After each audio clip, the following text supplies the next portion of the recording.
Юнусбек Евкуров принял участие в традиционном новогоднем мероприятии, которое прошло сегодня в мраморном зале администрации главы Ингушетии.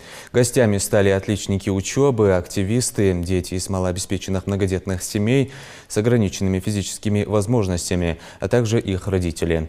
Праздник открыли артисты Ингушского театра юного зрителя, одетые в костюмы сказочных персонажей. Затем к гостям обратился Юнусбек Евкуров. Глава поздравил с наступающим Новым годом всех детей и их родителей. Затем артисты Ингушского театра юного зрителя показали гостям театрализованное новогоднее представление «Наджган Цей» – праздник священного дуба. Праздничное настроение детям создали и веселые танцы, загадки, различные конкурсы, сказочно оформленный зал и яркая программа.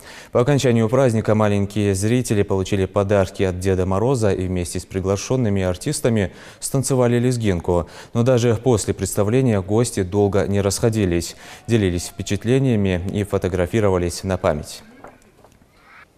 сегодня поздравить в здании администрации главы республики. Она называется «Президентская елка» по-старому.